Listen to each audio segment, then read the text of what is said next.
नमस्कार दोस्तों, अभिज्ञान क्लासेस में मैं एक बार फिर आप सभी का हार्दिक स्वागत करती हूँ। आई होप सो बहुत अच्छे होंगे और अच्छे से पढ़ाई कर रहे होंगे। तो चलिए आज का लेक्चर स्टार्ट करते हैं। प्रश्न नंबर 371। रामचरितमानस में तुलसीदास ने सर्वप्रथम इनमें से किन की वंदना की है? तो इसमें सर्वप्रथम सरस्वती और गणेश जी की वंदना की गई है। ऑप्शन नंबर सी आपका यहाँ सही हो जाता है। चलिए व्याख्या देख लेते हैं। रामचरितमानस में तुलसीदास ने सर्वप्रथम सरस्वती गणेश वंदना की है। रामचरितमानस की रचना संवत 1631 में चैत्र शुक्ल रामनवमी को हुई। इसकी रचना में कुल 2 वर्ष 7 महीना और 26 दिन का समय लगा। रामचरितमानस में 7 कांड या सोपान हैं जो क्रमशः इस प्रकार हैं। कई बार इनका क्रम पूछ लिया जाता है, तो चलिए इनका क्रम देख लेते हैं। बालकांड, अयोध्या कांड, अरण्य कांड, किष्किंधा कांड, सुंदर कांड, लंका कांड और उत्तरकांड। चलिए आगे देख लेते हैं। अयोध्या कांड को रामचरितमानस का हृदय स्थल कहा जाता है। आचार्य हजारी प्रसाद द्विवेदी के अनुसार तुलसी का संपूर्ण काव्य समन्वय की विराट चेष्टा रहा है। वहीं आचार्य रामचंद्र शुक्ल ने कहा है कि हिंदी काव्य की प्रौढ़ता के युग का आरंभ गोस्वामी तुलसीदास द्वारा हुआ है। तुलसीदास ने सर्वप्रथम मानस को रसखान को सुनाया था तथा रामचरितमानस की प्रथम टीका अयोध्या के बाबा रामचंद्र दास ने लिखी है। यहाँ पे जितने भी एक एक लाइन में जो कथन दिए गए हैं ये एक एक प्रश्न के रूप में पूछ लिए जाते हैं। तो चलिए नेक्स्ट प्रश्न देख लेते हैं। निम्नलिखित में से लोकमंगल की साधना का कवि किसे कहा जाता है? तो लोकमंगल की साधना का कवि ये तुलसीदास को कहा जाता है। ऑप्शन नंबर ए आपका यहाँ सही हो जाता है। चलिए इसकी व्याख्या देख लेते हैं। लोकमंगल की साधना का कवि तुलसीदास को कहा जाता है। तुलसी के संदर्भ में विद्वानों की कही गई उक्तियाँ इस प्रकार है। रामचंद्र शुक्ल जी ने कहा है कि तुलसीदास उत्तरी भारत की समग्र जनता के हृदय मंदिर में पूर्ण प्रेम प्रतिष्ठा के साथ विराज रहे हैं। तो वहीं हजारी प्रसाद द्विवेदी ने कहा है कि भारतवर्ष का लोकनायक वही हो सकता है जो समन्वय करने का अपार धैर्य लेकर आया हो। नाभादास ने कहा है, ने इनको कलिकाल का वाल्मीकि कहा है। तो रामविलास शर्मा ने इनको जातीय कवि से संबोधित किया है। अमृतलाल नागर ने इन्हें मानस का हंस कहा है। चलिए नेक्स्ट प्रश्न देख लेते हैं। तुलसीदास द्वारा रचित विनय पत्रिका की रचना किस भाषा में हुई है? तो विनय पत्रिका की रचना ये ब्रज भाषा में हुई है। ऑप्शन नंबर सी आपका यहाँ सही हो जाता है। व्याख्या देख लेते हैं। तुलसीदास द्वारा रचित विनय पत्रिका की रचना ब्रज भाषा में हुई है। तुलसीदास ने रामचरितमानस की रचना संवत 1631 में प्रारंभ की, जिसे पूरा करने में उन्हें 2 वर्ष 7 महीने और 26 दिन का समय लगा। तुलसीदास की रचनाओं का सामान्य परिचय इस प्रकार है। रामचरितमानस इसकी भाषा अवधी रही है तथा रामलला नेचू इसकी भाषा भी अवधी रही है। जानकी मंगल अवधी भाषा, पार्वती मंगल अवधी भाषा, बर्वे रामायण अवधी भाषा और रामाज्ञा प्रश्नावली ये अवधी भाषा। अब तक हमने अवधी भाषा की सभी रचनाएं देखी। अब हम ब्रज भाषा की सभी रचनाओं को देख लेते हैं। वैराग्य संदीपनी, दोहावली, कवितावली, गीतावली, कृष्ण गीतावली और विनय पत्रिका ये सभी रचनाएं ब्रज भाषा में रचित हैं। चलिए नेक्स्ट प्रश्न देख लेते हैं। मेधाकर बहुगुणा द्वारा रचित कृति कौन सी है? तो मेधाकर बहुगुणा की द्वारा रचित कृति रामायण प्रदीपम है। ऑप्शन नंबर ए आपका यहाँ सही हो जाता है। चलिए व्याख्या देख लेते हैं।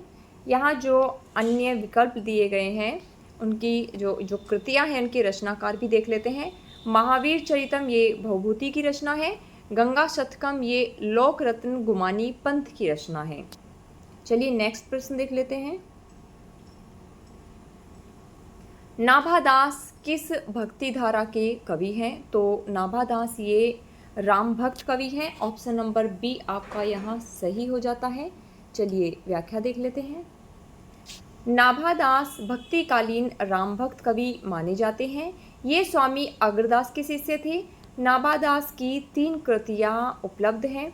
भक्तमाल, अष्टयाम एवं राम भक्ति संबंधी स्फुटपद। भक्तमाल में लगभग 200 भक्तों का चरित्र गान है। वही अष्टयाम ब्रजभाषा गद्य और पद दोनों में अलग अलग उपलब्ध है। चलिए नेक्स्ट प्रश्न देख लेते हैं।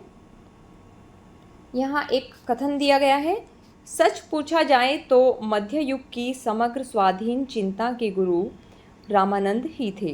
तो ये कथन किसका है? ये कथन हजारी प्रसाद द्विवेदी के द्वारा कहा गया है। ऑप्शन नंबर सी आपका यहाँ सही हो जाता है।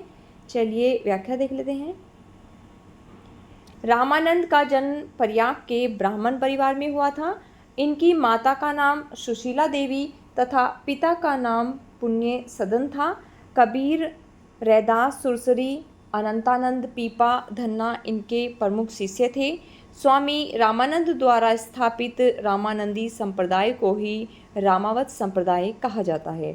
रामानंद के प्रमुख ग्रंथ इस प्रकार हैं, श्री रामार्चन पद्धति, राम रक्षा स्तोत्र, आनंद भाष्य, वैष्णव मताब्ज भास्कर, योग चिंतामणि, सतनामी पंथ। चलिए नेक्स्ट प्रश्न देख लेते हैं। आलवार भक्तों अथवा संतों के विषय में कौन सा तथ्य गलत है? तो ये सभी उच्च वर्ण जाति के थे, यह कथन गलत दिया गया है। ऑप्शन नंबर सी आपका यहाँ सही हो जाता है। चलिए इसकी व्याख्या देख लेते हैं। आलवार सुदूर दक्षिण के वैष्णव भक्त थे।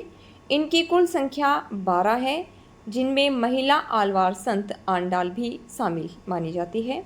ये आलवार भिन्न भिन्न जातियों में पैदा हुए थे, परंतु संत होने के कारण उनका समान रूप से आदर है।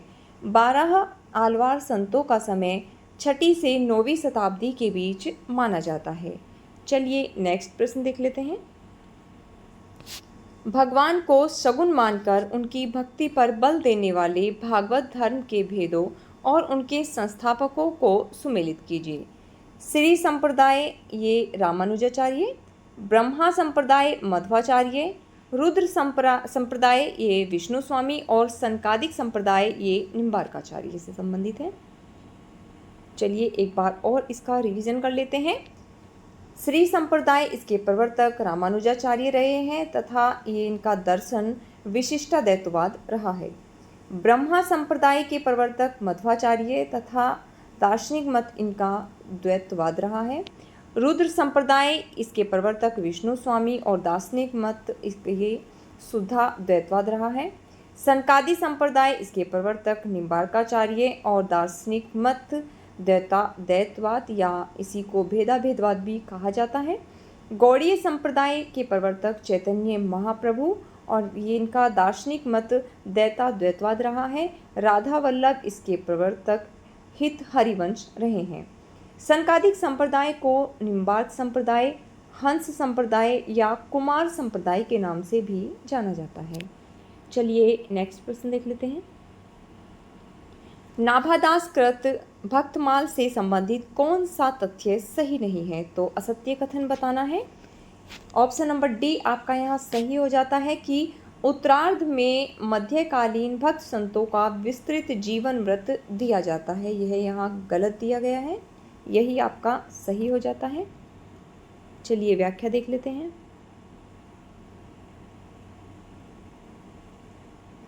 सन 1585 ईस्वी के लगभग नाभादास कृत भक्तमाल के दो पहलू स्पष्ट होते हैं। प्रथम में छप्पियों के माध्यम से रामानुजाचार्य से पूर्व के सभी प्रकार के भक्तों के नामों का स्मरण मात्र है। दूसरे पहलू में एक एक कवि या भक्त पर एक पूरा छप्य जिसमें उस भक्त कवि के विशिष्ट गुणों पर प्रकाश पड़ता है।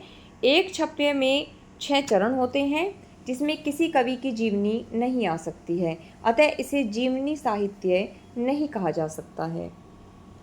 चलिए दोस्तों अंतिम प्रश्न देख लेते हैं। भक्तिकालीन राम काव्य धारा के विषय में असंगत कथन यहाँ हमें छांटना है। तो ऑप्शन नंबर डी आपका यहाँ सही हो जाता है कि यह कृष्ण काव्य के प्रभाव से पूर्णतः मुक्त है, यही आपका कथन यहाँ सही हो जाता है, ऑप्शन नंबर डी। चलिए व्याख्या देख लेते हैं। राम काव्य कृष्ण काव्य के प्रभाव से पूर्णतः यह मुक्त नहीं है।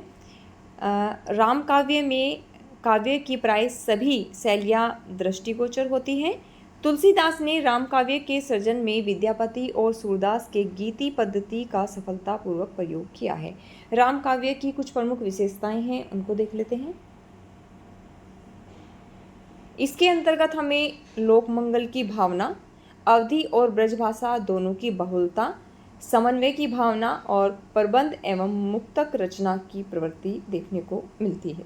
तो चलिए दोस्तों, आज का ये लेक्चर यहीं समाप्त करते हैं और अगर आपको ये प्रयास अच्छा लग रहा है तो इसे लाइक, शेयर और सब्सक्राइब कीजिएगा। Thanks for watching.